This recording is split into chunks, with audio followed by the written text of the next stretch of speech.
Okay, so welcome back.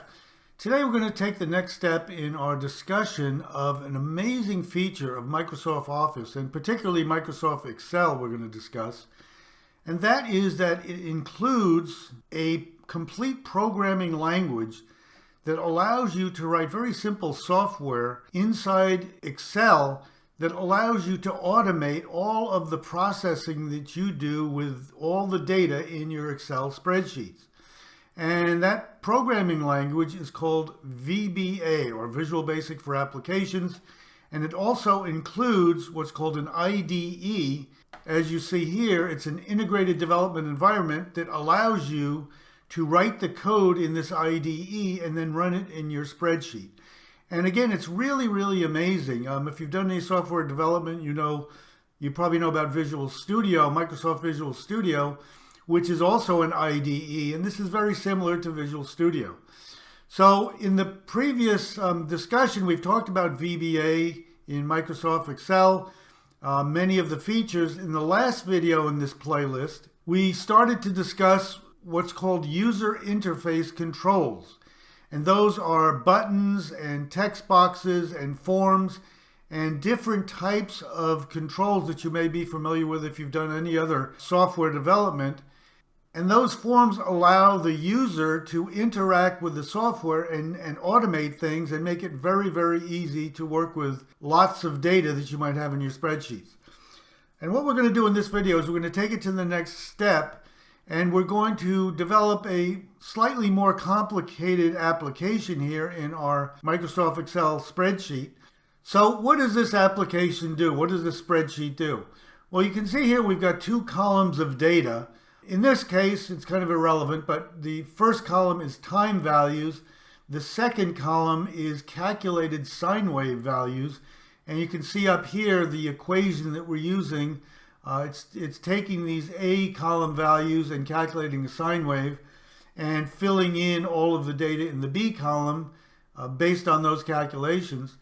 So we've got these two columns of data, and we have inserted a chart that is charting those two columns, and here is the resulting chart, and you can see it's a sine wave and it's a line chart. And then over here we've got three buttons. One is fill cells, one is chart, and one is clear.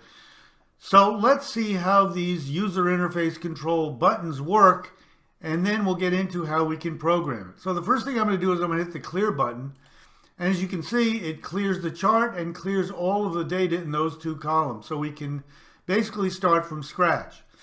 Now I'm going to hit the Fill Cells button, and you can see it pops up a form. It's called a user form, and you can see it's different from these buttons because it is kind of a floating form, while these are pretty much attached to our worksheet.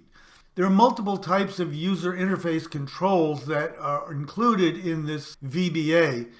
And what this form is going to do is, you can see we've got a label here, we've got a text box with some number in it, and a button.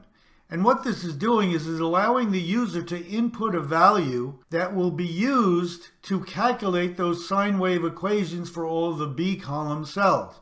So I'm going to say I want the frequency of that sine wave to be 0.6 hertz, and I hit OK, and automatically it takes that 0.6 hertz and fills it into the equation in each of these B column cells. And you can see we go down, it's calculating the sine wave of the associated time value. And then what we can do is hit the chart button, and it charts that data. Now we can also do fill cells again and change that value. Let's say we change it to a 0.2 and hit OK, and it automatically updates the chart because this chart is bound to that data. If the data changes, the chart automatically updates. So really nice feature. So now let's think about how we might be able to implement this in our VBA code. Well, the first thing we're going to do is we're going to do the fill cells. And what that's going to do is that's going to show this user form. So we're going to have to build this user form somehow and add a label and a text box and a button. And then what we're going to have to do is we're going to have to, when we click this OK, we're going to have an event handler that has code that will take this value of frequency and place it into its internal calculation that we see here, the sine of 2 pi times that frequency value times the A value.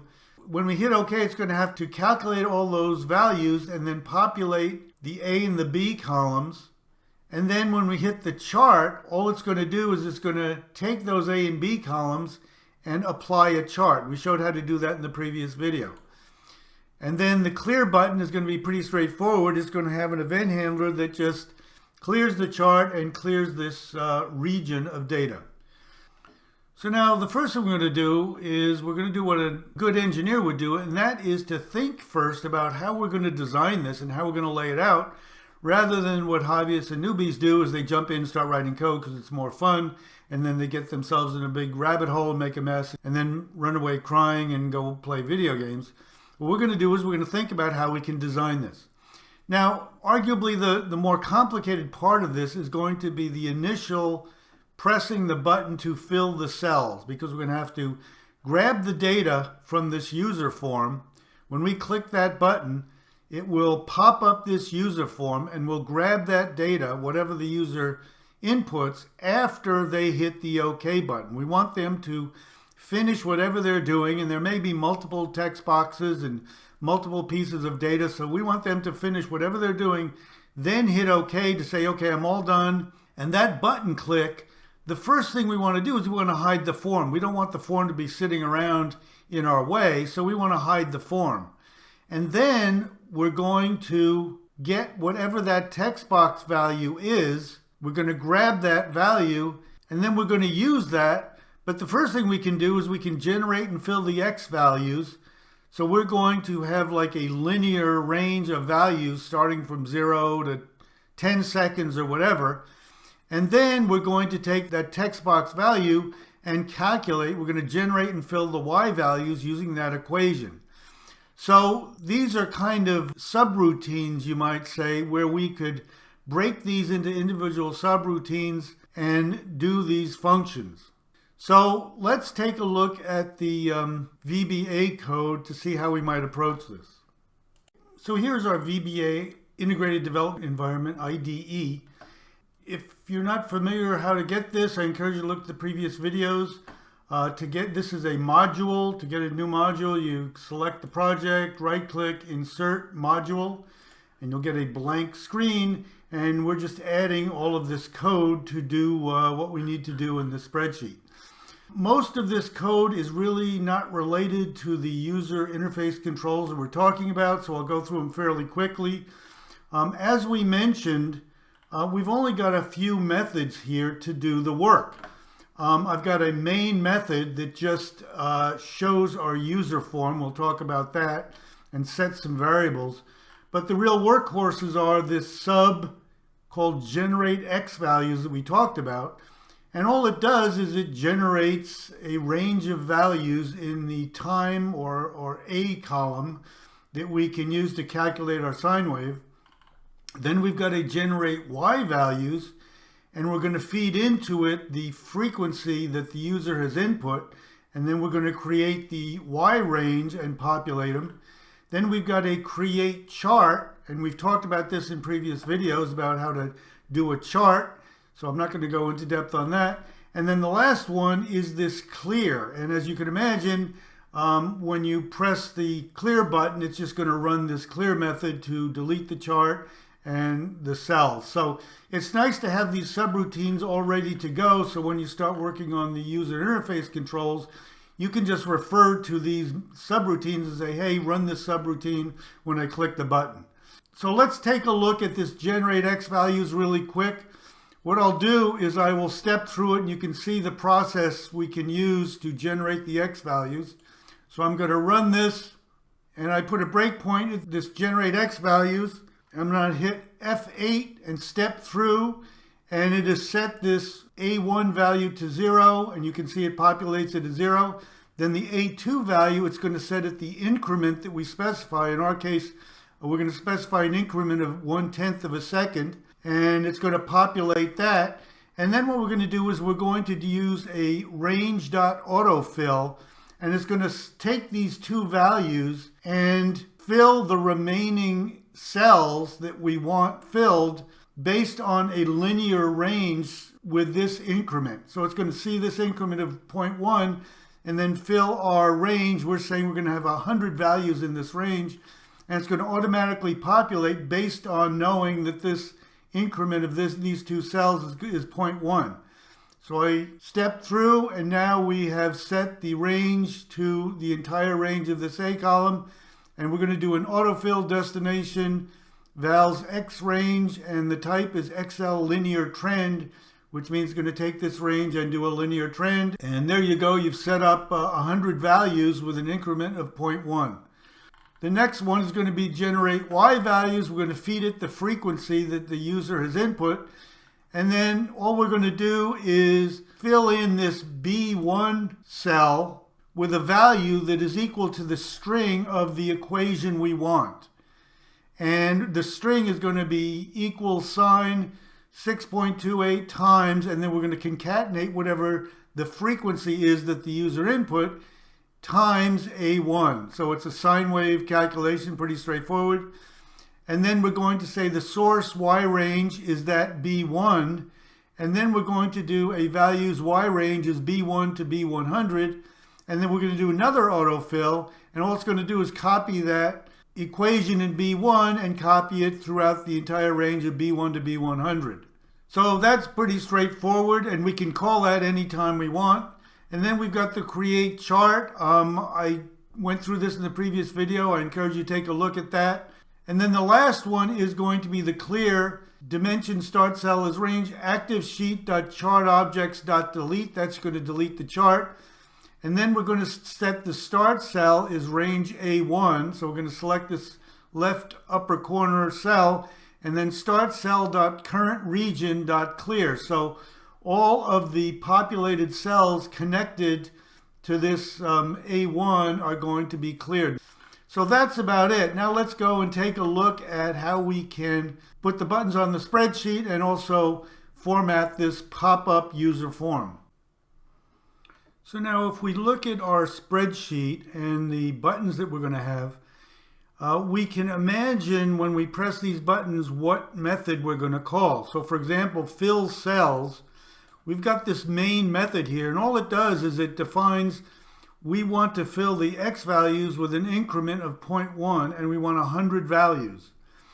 And userForm.show is going to bring up our user form where we can enter the frequency. So as you can imagine, that fill cells button, we can just refer it to this main subroutine and have it go through and do this.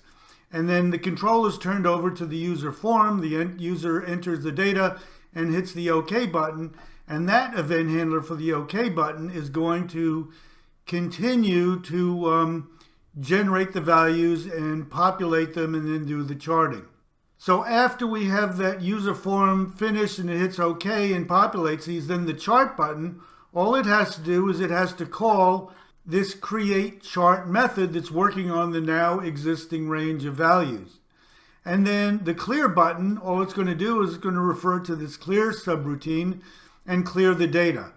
So now what we have to do is we're going to start with a blank spreadsheet, add these buttons, and then refer them to the appropriate subroutine to run our code.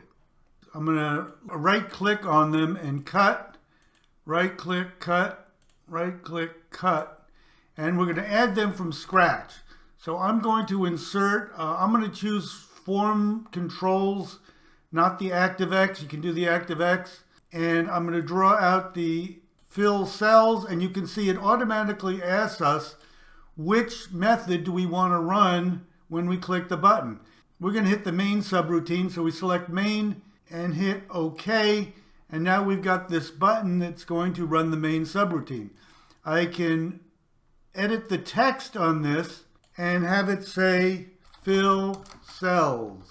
And now it should be all set to go. We should be able to click on that, and up comes our user form, and we'll say 0.2, OK, and that works.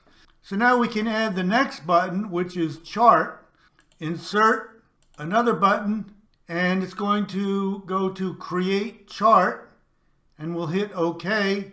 We can right-click, edit text, and say chart. And then the last button we can do insert, and that will be the clear subroutine or clear macro. We'll hit OK, right-click, edit text, delete, and enter clear. So now we're all set. All we have to do is see how we can build that user form where the user enters the frequency and make sure that we're referring to it, and we're all set to go. So to add a user form, you can see I've got a folder here called Forms, and I've already added user form 1. To do that, you select the project, right-click, insert, and over here it says user form. And to edit it, we can double-click, and up comes our user form. And we talked about this before. I've just added a label. The first thing I did is I took the user form and view properties window. And if I select the form itself, I've changed the font to a size 12, and that will make everything that I drag and drop onto it, like the labels and text box, will inherit that font, so we don't have to set those individually. But basically, I just showed before, we add a label and a text box and an OK button. And as we said before, to get the event handler for the button, we just double click. And here is the event handler, private sub, button OK underscore click in sub. And what I've done is when we hit OK on the user form, the user has finished putting in the data. So the first thing we want to do is hide that user form, so it's out of our way. And then what we can do is say userform1.txt frequency. That's the name of the text box that we added, and rename txt frequency. Dot value is frequency, and that is a double. We've defined dim freq as double. And then we can generate the x values. We call the generate x values method. We don't have to feed it anything. It automatically goes through and generates the 0.1 increment for 100 values. And then we can call the generate y values, where we are passing it a frequency. That frequency we just grabbed, and it's going to run that subroutine and generate the values. And now that we have set up the other buttons, we're pretty much all set to go, and our code for doing this is all done. So that's about it for this one. In the future, we're going to look at more VBA for Excel subjects. So if you like any of these videos, I encourage you to hit the like button, subscribe, hit the bell notifications, but most of all, please let others know that we're here so we get some views. Really appreciate it. Otherwise, take care. Have a really good day. Thanks.